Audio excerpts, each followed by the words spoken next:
পুজোর আগে বাড়ি ফিরতে চেয়েছিল আবাসিকরা, কিন্তু তাদের ছাড়তে রাজি ছিলেন না নেশা মুক্তি কেন্দ্রের কর্ণধার। তবে এই বাধা দেওয়ার পরিণাম যে এতটা মারাত্মক হবে তা বোধহয় ঘুণাক্ষরেও টের পাননি তিনি। শেষ পর্যন্ত নেশা মুক্তি কেন্দ্রের কর্ণধারকে শিলনোড়া দিয়ে থেতলে যারে শেষ করে পালিয়ে যায় ওই কেন্দ্রের দুজন আবাসিক। জানা গিয়েছে পালানোর আগে ওই কেন্দ্রের আরও এক আবাসিককে মারধর করে পালায় অভিযুক্তরা। গুরুতর জখম অবস্থায় নেশামুক্তি কেন্দ্রের কর্ণধারকে হাসপাতালে নিয়ে যাওয়া হলে সেখানেই মৃত্যু হয় তার। চাঞ্চল্যকরী ঘটনাটি ঘটেছে হুগলির উত্তরপাড়া থানা এলাকার 11 নম্বর ওয়ার্ডের শান্তিনগর এলাকার একটি নেশামুক্তি কেন্দ্রে। মৃতের নাম মদন রানা।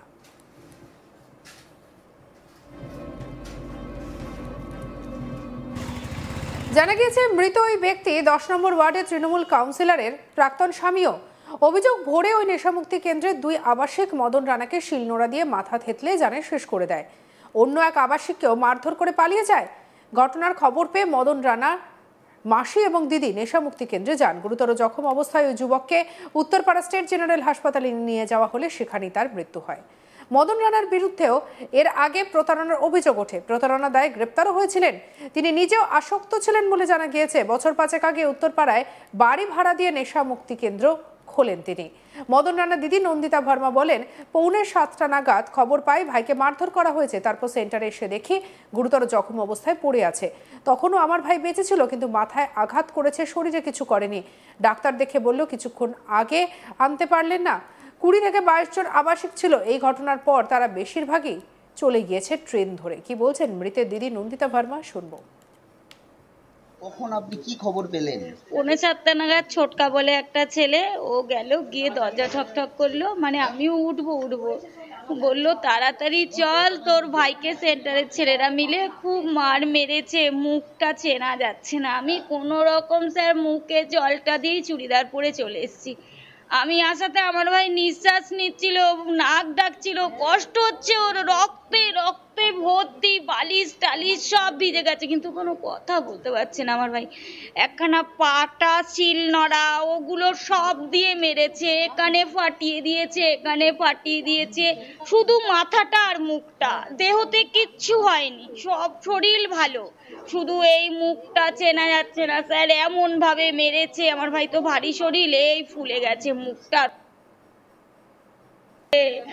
আর এইটা আমরা রাজবাড়ি নিয়ে গেলাম স্যার। আমি ভাইকে সমানে ভাই ভাই এ ভাই ভাই ভাই তো আওয়াজ ছাড়াই নেই, কোনো কথাই বলেনি। ডাক্তার দেখে বললো আর একটু আগে আনতে পারলেন না। কটা নাগাদ ঘটনা জানতে পারলেন? 6:45। মানে রাতের দিকে হয়েছে বলে মনে হয়?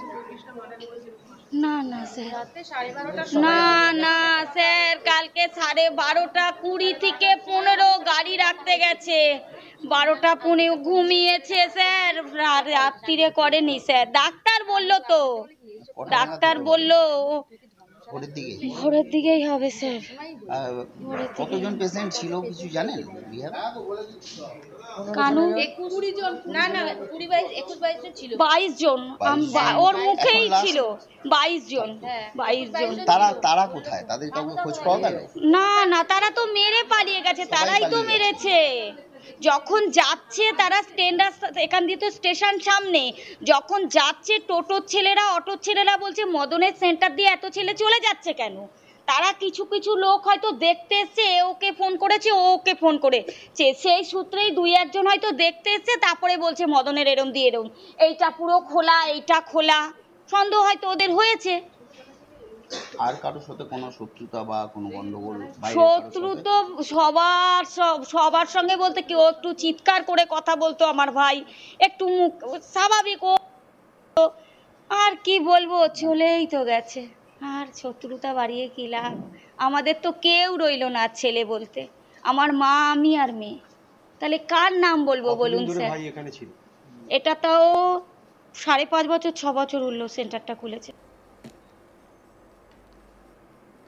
পুলিশ সূত্রে জানা গিয়েছে অভিযুক্ত আবাসিকরা পুজোর আগে বাড়ি যেতে চাইছিল, তাদের ছাড়াতে রাজি ছিল না মদন, আর তা নিয়ে বচসা শুরু হয়। ভোরে রান্নাঘরে চাবি খুলে শিলনোড়া নিয়ে এসে নেশামুক্তি কেন্দ্রের মালিকের ওপরে চড়াও হয় অভিযুক্ত আবাসিকরা। স্থানীয় বাসিন্দা অভিজিৎ মণ্ডল কি বলছেন, শুনবো। আমি ঢুকে দেখলাম যে পড়ে আছে, কেউ নেই, ওর দিদি আর মা সবে এসছে। আমি খবর পেয়ে গেলাম। আমার ওখানে মাকলাতেই একজন থাকে, সে ওর সেন্টারে ছিল। তো সে যাওয়ার পর তার দাদাকে দিয়ে আমার ফোনটা করিয়েছে, বললো এরকম সেন্টারে মদন এরকম শিলনোড়া দিয়ে মেরে ওর মাথা ফাতা ফাটিয়ে দিয়েছে। তো আমি খবর পেয়ে ঘটনাস্থলে যাই, তো গিয়ে দেখি তখনও পর্যন্ত কেউ নেই, ওর দিদি আর মা সবে এসছে এবং ওখানে রক্তারক্তি কাণ্ড যথারীতি ও পড়ে রয়েছে, তখনও পর্যন্ত ও বেঁচেও আছে। কিন্তু তখন কোনো নিরাপত্তা রক্ষী ছিল না ওকে বাঁচানোর না, মতো? সেন্টার অ্যাকচুয়ালি রিহ্যাব সেন্টারে পার্ট বাই পার্ট সিস্টেম থাকে, তো সেইভাবে থাকে না। একটা অফিস থাকে, অফিসের ভেতরে ছেলেরা থাকে। তো যারা দুজন করেছে, মর্নিংয়ে আমাদের 6টার সময় কিচেন খুলে, তো ওই কিচেনের চাবি নিয়ে ছেলে দুটো কোনোভাবে বেরিয়েছে, দিয়ে সিল নিয়ে এসে ভেতরের দরজাটাকে লক করেছে। ভেতরে আরও 18-19 জন ছেলে ছিল, যাদেরকে লক করে ও ঘটনাটা ঘটিয়ে চলে গেছে। এবং ভেতরের ছেলেরা পরে যখন বুঝতে পেরেছে যে এরকম ভেতরে একটা কোনো বড় ঘটনা ঘটেছে, ওরা তখন দরজা ঠেলাঠেলি করে কোনোরকমভাবে ভেঙে তারা ঢুকে দেখছে যে এরকম রক্তারক্তি কাণ্ড, যথারীতি যে যার মতন ভয়ে যে যার মতন চলে গেছে। কি নিয়ে গন্ডগোলের সূত্রপাত কিছু জানা গেছে? আমি সঠিক বলতে পারবো না। কি বলবেন, সেন্টারের নিরাপত্তা নিয়ে তো বড়সড় প্রশ্ন উঠে গেল যে সেন্টারের মালিকই নিহত হলেন আজকে, কি বলবেন? যতদূর শুনলাম ছেলেটি নাকি কোনো ক্রিমিনাল মাইন্ডেড কিংবা আগেও জেল খেটেছে অনেকবার। তো পুলিশ কি ধরতে পেরেছে? না, এখনো পর্যন্ত কাউকে ধরতে পারেনি, কারণ সেন্টারে তো সেইভাবে কেউ ছিলই না। সিসি ক্যামেরা কি ছিল? সিসি ক্যামেরা অবশ্যই আছে, সেটাই আমরা পুলিশ প্রশাসনকেও আমরা জানিয়েছি যে অবশ্যই সিসি ক্যামেরাটা যাতে চেক করা হয়। এটা কোন জায়গায় হয়েছে ঘটনাটা? কত নম্বর ওয়ার্ড? সেন্টারটা হচ্ছে টাইম টু চেঞ্জ ফাউন্ডেশন। কত নম্বর? 10 নম্বর। আবাসিক সন্তোষ কুমার কি বলছেন, শুনবো তার কথা। আমি সব ছেলে আমরা সবাই মিলে আমরা প্রেয়ার করেছি 6টা নাগাদ আমরা তো ওষুধ খাই, আমি বসে বসে ঝিমাচ্ছিলাম। তারপরে ধুম করে আওয়াজ শুনেছি, তারপরে আমরা সবাই মিলে যত ছেলে ছিল গেট ভেঙে আমরা ভিতরে গেছি, দেখছি কি রক্তাক্ত আছে, পুরো চাদর দিয়ে মুখ ঢাকা আছে, তো রক্তাক্ত আছে। চাদর তুলে আমি দেখেছি দাদার একদম পুরো মুখটা ফ্র্যাকচার আছে, যেটা ওকে আমি ধরতে যাচ্ছি। কারা মারলো ওকে? এই সপু বারুই আর সানি ছিল ভিতরে। ওরা কি ভিতরেই ছিল? হ্যাঁ, ওরা ভিতরে ছিল। বাইরে কি করে বেরোলো?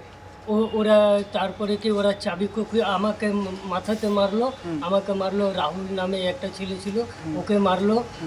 মারার পরে তারপরে আমরা সব ভয় ঠেলাতে দেখে আমরা তো ভিতরে ঢুকে গেলাম। তারপরে কি বলা যায় কি যখন মারছিল কি বাধা দেননি? বুঝতে পারেননি আপনারা? আমরা বুঝতে কি ভিতর দিয়ে লক করা ছিল। এর আগেও কি মারধর করেছে এরকম? না, এর আগে তো ও জানি না। কি নিয়ে গন্ডগোল হলো আজকে সকালে হঠাৎ? কিছু গন্ডগোল নেই, আমরা তো। সঙ্গে রাখুন আজ তাক বাংলার ইউটিউব চ্যানেলকে, সাবস্ক্রাইব করুন, লাইক করুন, শেয়ার করুন।